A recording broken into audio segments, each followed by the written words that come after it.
Good morning, my fellow Nigerians. So, I have seen a lot of people complaining that justice for Deborah, justice for Deborah. So, if you haven't forgotten the Southerners, Deborah was not killed just for no reason. Deborah was killed because she abused the holy prophet, our beloved prophet. People, northern people don't start with their own threat this time regarding that particular inhuman act being meted on Hausa travelers in Uromi, Edo State. According to these people, they are giving President Bola Ahmed Tinubu 48 hours to give justice to the Kpaied people. If not, say all the Christians where they follow, they go Kpaied them. This is a Muslim activist who is giving this particular warning. Not just only him, many Arewa Northerners don't come and they talk, say they go. In fact, this time they are threatening the Igbos. But I don't understand, why is it that when anything happen in this country, that the Igbos go blame, that the Igbos they blame. Igbos will come, they suffer for another people's sin. I don't understand. This particular post was made by an Arewa Republic page. He said, Ina lala walai ilahira jina. Sorry in case if I don't pronounce her well, but now how I take pronounce my own. Now waiting he right there. So he said Igbo settlers in Uromi, Edo State, stop a Dangote trailer, burnt it down together with its 11 Hausa occupants. Is that place an Igbo land? Why saying that Igbo people? You see how these people are looking for trouble. The country is silent because they are not Deborah. The president is silent because they were Adamu and Abubakar, not Deborah and Chinedu. The vice president, Keshima Shetima, is silent. Sahara Reporters, Punch Leadership, Daily Trust, NTA, Arrest, channels are all pretending like nothing happened. The police did not issue any statements. P2B is silent. My people, I will allow you guys to watch these people's ranting and threats towards Igbos and even, of course, to the other parts of the country that are not Northerners. And I want you to be the judge of this particular case. What are they saying? And I want you guys to watch this video of where this man is saying that the Deborah, the killing faction, you remember the case of Deborah that was killed because he blasphemed Muhammad. And they're not telling us they have reason that he's sin against their religion. The question now is, when did you start valuing religion more than people's life? Now these people, now they start to Kpaied people for this world. Now for Nigeria, now they start killings. Now others don't they kill them back. Now in the anger. Why are they angry towards this? Although I'm not in support of jungle justice. Yes. But I want you guys to watch what these people are saying and the length of threats that these people are now giving to the Igbos, the Edo people, and even President Bola Ahmed Tinubu. Giving President Bola Ahmed Tinubu 48 hours as the Christians in the northern part of the country will be Kpaied. They will start slaughtering them in different states. Is this needful? Feel free to watch the rest of the video and drop your opinion in the comment section. So, if you haven't forgotten the Southerners, Deborah was not killed just for no reason. Deborah was killed because she abused the holy prophet, our beloved prophet, Prophet Muhammad sallallahu alaihi wasallam. Have you ever seen any Northerner abusing Jesus? No. There is no any Northerner that has abused Jesus. No, it has never happened. But those stupid Christians among you, the stupid among you, the dumbest among you abuse the holy prophet, and you think that you will keep quiet and see. That is the law. Anybody that abuses our prophet, he or she will be killed. Because قُلْ يَا أَيُّهَا الْكَافِرُونَ لَا أَعْبُدُ مَا تَعْبُدُونَ. Don't forget. Go and find the meaning. We have never abused Jesus and we will never. Because let me tell you something that you don't know. In Islam, that is our religion. If you abuse Jesus, you are no more a Muslim. That is Prophet Isa alayhi salam. As we know him, not Jesus, but his name is Prophet Isa. Number one, the only difference between we and you people are we only believe that Jesus is a prophet, is a messenger sent from Allah, that is the God, the creator of all creators. You consider a human being as a God. Imagine. He is a prophet and a messenger. Don't forget that. Let me tell you something. If these actions are not taken against these 16 northerners that are killed in Edo, anything that follows to your people here in the north, you are the people that cause it. Mr. President Bola Tinubu, this is a message direct to you.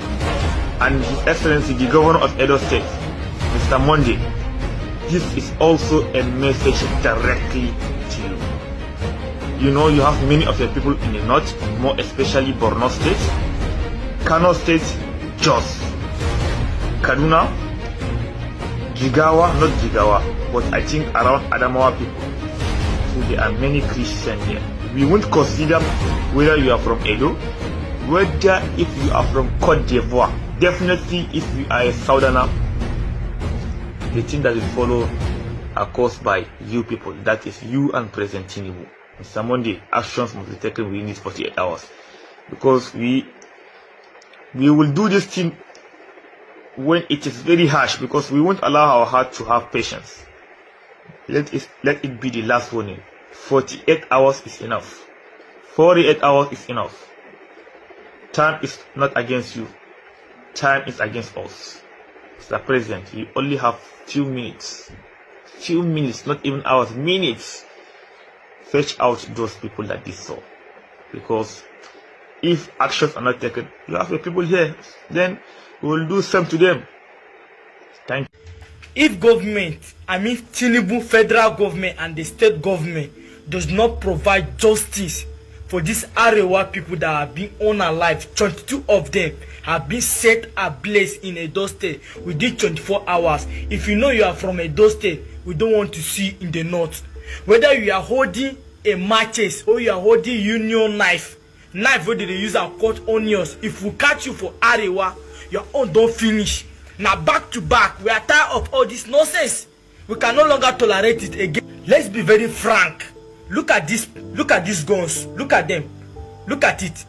Nobody, not any sensible human being will look at these guns and say these guns are not meant for hunting. These guns are meant for hunters. Look at the hole. You have to tell me say this hole, na kidnapper the user. This particular hole is used to digging holes. You can see something like this from people, and unilaterally unalive them, set them ablaze in the name they are kidnappers, they are Fulani herdsmen. And after all, these people are not even Fulani. Even though they are Fulani, who give you authority whenever you see Fulani, then you should unalive them. Besides, is it every Fulani that is a bad person? If it is a Yoruba person, Igbo person, or somebody from that Edo State or any other tribe in Nigeria, apart from the Hausa, you see them with this kind of guns, this kind of equipment, will you unalive them? You will never unalive them because they are your brothers. It only happened to the northerners. Why don't it happen to other type of the tribe?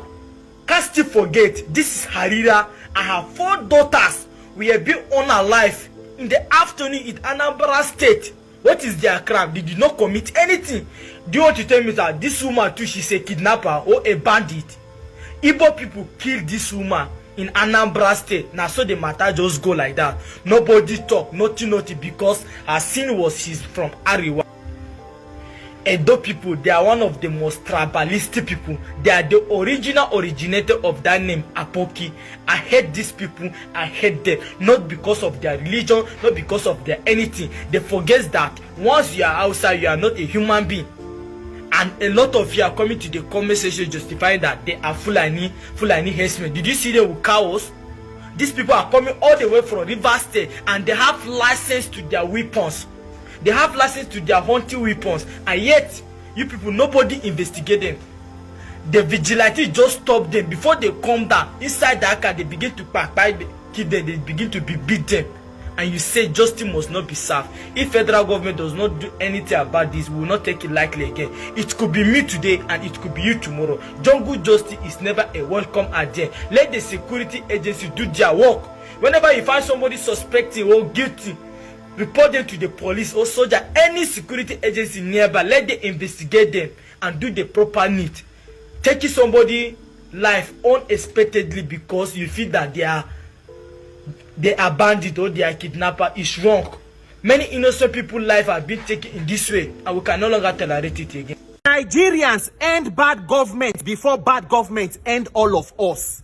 Nigerians, leave your religious tribal sentiments for corner, APC supporters, and end injustice for this country before you become a victim of injustice yourself. Nigerians, why are you people bad students of history? Why be say nobody they ever learn lesson for Nigeria? Me, Peter, for Nigeria, I did this country. I go continue to dey try my best. Oh, may God bear me witness and may the truth set all of us free.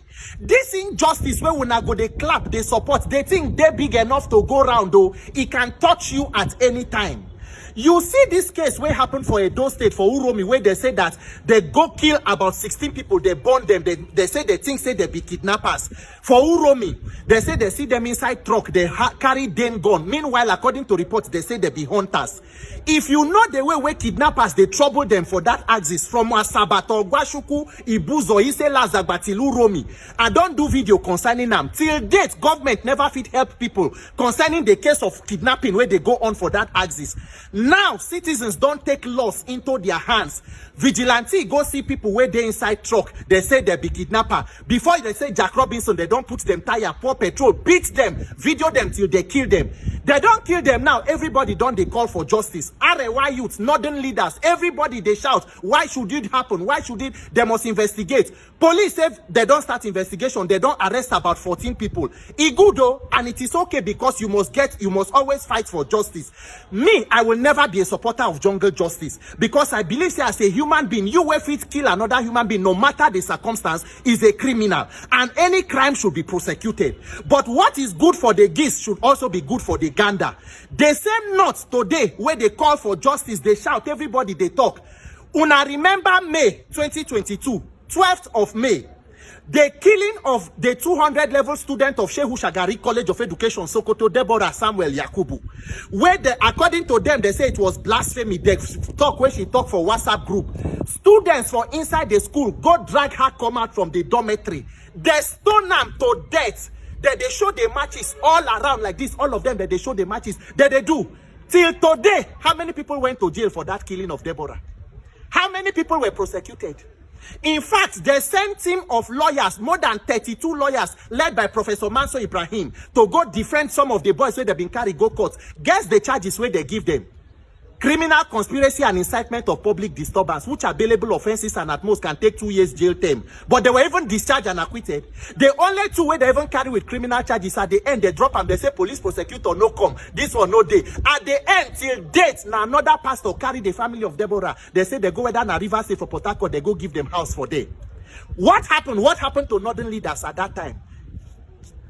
Nobody hear anything. But today it don't happen. A dog community for Kano, they don't even condemn the killing where happened for Uromi. They say make they investigate. And they have to investigate because crime is crime and injustice is injustice.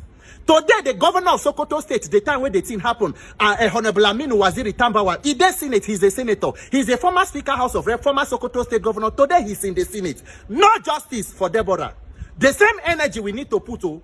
Una remember 9th of July 2016 under Buhari administration when he early came. The killing of Deaconess Eunice Olawale for Abuja Kubwa. The redeemed woman where they do evangelism, morning cry, they go around, they preach. Where they attack her, butcher the poor woman to death, leaving 7 children. Pastor Deboye even went to go and visit them. What was the outcome of that killing? How many people go jail for the killing of Deaconess Eunice Olawale? Shebi Professor Pastor Yemi Oshibanjo was vice president in that government. Shebi Pastor Oshibanjo na pastor for Redeem. Shebi the current first lady too na deaconess for Redeem, and the husband was national leader at the time when Buhari be president. How many people push for the prosecution and arrest of the criminals that killed Deaconess Eunice Olawale? Nigeria, injustice is big enough to go round. No, what is good for the geese should be good for the gander.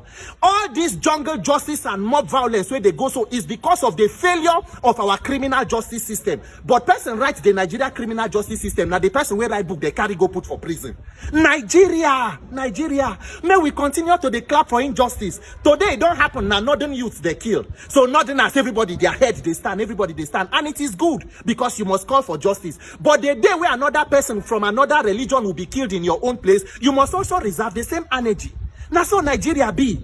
Turn by turn Nigeria PLC night we they wait for. When it happen far, you go think say too far, so it no concern you. You fit even they laugh, you fit they clap, till it don't come close to you. It happened to you too. Everybody go they shine teeth. Now so Nigeria be. Remember the killing of Alufo, 2012 October. Those boys, Lloyd, Tekenachi, Adika, and Ugonna, till date, how many people were prosecuted? Nigeria, wake up and end bad government before bad government end all of you. The injustice you support today, you can become a victim of tomorrow. May God help Nigeria, but may Nigerians help themselves. Fellow Nigerians, a political crisis in Rivers State. President Tinubu's announced suspension of an elected governor and the State House of Assembly. And then the National Assembly's voice assent to that unconstitutional declaration is yet another reminder that Nigeria is not and has never been a democracy. Nigeria has been poorly attempting to imitate democracy, but since 1960, it has never been democracy for even a single day. And the events of the last few days is another stark reminder. We are told that democracy is the ability to choose. The question I ask you today, between 1960 and now, who have you chosen? Because what we have is a poor copy of democracy where the totems are periodic elections and the power to choose. But do you really have the power to choose?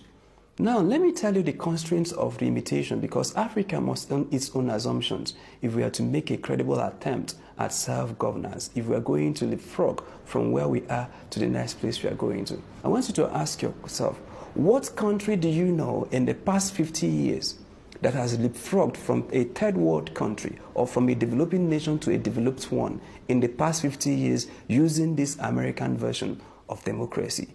None. Look at the Middle East and look at the results of Asia. Those are not as a result of democratic. And then even in Europe, where you can now see that democracy has indeed flourished, of course, it's now regressing. You ask yourself, did they start off being democratic? If you read Wars, Guns and Votes, the seminal work by Paul Collier, he profiled a number of research cases where they have determined that for democracy to work for any country, that those countries must meet basic thresholds. Two out of those thresholds, number one is education, that your population must be educated to a certain degree. So you're talking about literacy rates. We don't have it here in many African states. And if you don't have those literacy rates, your democracy will begin to work against you, because you tell people that they have powers to choose, but people who are not mentally emancipated yet cannot choose properly. The second is the buying power of the citizens. If people don't have their economic liberation, political liberation is not going to mean so much. So look at the development model of Europe, for instance. They used monarchical system to build a society. And as they were doing those monarchies, the society got to a place where the people were both literate and they have resources, and they revolted and pulled down those monarchies. And that's what you're beginning to see in Southeast Asia and Middle East today. The Middle East is developing at an unprecedented rate. Qatar, Oman, Saudi Arabia, UAE, that these were once desert nations. And you saw, because what we have is democracy, and democracy does not allow you, in our own case, to build consensus on major national or developmental issues. Yes, between 1960 and now, no democratically elected National Assembly has been able to make a fundamental alteration to Nigeria's constitution.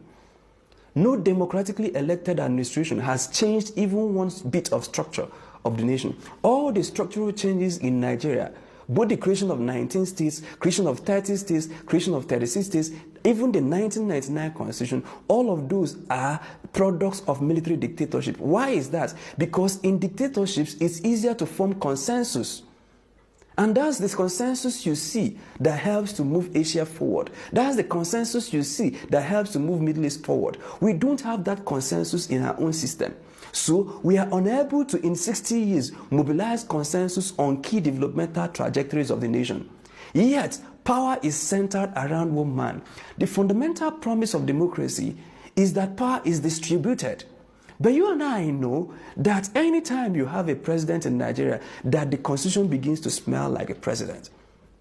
So if you have a Tinubu in office, although the arrangement is supposed to be distributed powers, that those different nodes of power distributions still submit that power to the president. And that's why you see a National Assembly that is functioning an operational extension of the presidency. So if you have that, what you call democracy does not allow you to mobilize consensus on key national issues, yet they submit political power in the case of one person that they are able to act unconstitutionally, that we waste money every 4 years conducting what we are told are periodic elections, in which the citizens are told that they are allowed to choose, yet they are not allowed to make any choice. Why then are we deceiving ourselves running this unworkable system? We don't have the promise of democracy. We don't have educated population to make it work. We don't have the literacy rates to make it work. We don't have the buying power of the citizens to make it work. And the only thing that can help us leapfrog is when we unduly take away this chariot to design our own unique systems. Our culture is centered around one strong man. But then we have a strong man who is at liberty to spend our money the way he wants, who is at liberty to steal the way he wants, but he is not at liberty to make structural changes. So he can suspend the governor, of course, unconstitutionally. He can steal elections. He can compromise judicial systems. So if these systems are supposed to share powers with the president, yet all of them submit their powers to the president, how come then do you now say that you're practicing democracy, where you have members of National Assembly that has not from 1960 to date significantly altered the Constitution of the Federal Republic? Here they do constitutional amendment, they patch it up at the seams. But again, I remind you, no civilian administration has done any major structural change in Nigeria. Why then do we keep this democracy? What is the utility of Nigeria's poor attempts at democracy? We look around and see what our neighbors are doing. You see, for example, what is happening in Burkina Faso. They are able to make the progresses they are making in such a short time because the laws are concentrated, the powers are concentrated. So yes, I know when people talk about dictatorship, they say, what if? Yes, every dictatorship wears the character of the dictator. Every monarchy wears the character of the monarch. Every governance structure wears the character of the arrowhead. But then you see that helps to aggregate and make for quick decision making. So if the person wants to be good, he becomes really good in such a short time and then can produce results. If the person is also bad, you will feel it. But then in our own experiment, we have a dictatorship in disguise. It grants them autonomy to spend their money the way they want. But then on important national issues, it limits them. And that's why we have debated restructuring for ages. It's not happening. Not one civilian president has created even one local government. And the major issues we have agreed in Nigeria are those structural issues. And our pretense at democracy, if we run it again for another 100 years, will not allow us to really solve those structural issues. Yes, you might build one bridge here, you might do constitutional amendments here, but you can't really affect the nation in a fundamental way. The point is to remind us, to ask us, why are we paying so heavily to have a National Assembly that is not working? Why are we spending so heavily to conduct periodic elections where we are told we are supposed to choose, yet we are not making any choice? Have we not seen the progress of Saudi Arabia, the progress of the Middle East in the past 50 years? Have we not also seen the progress of Asia in the past 50 years? Name one country that achieved the kind of progress we want to achieve using the kind of systems we have imposed on ourselves. And we have unquestioned that system for years. That system is not producing results.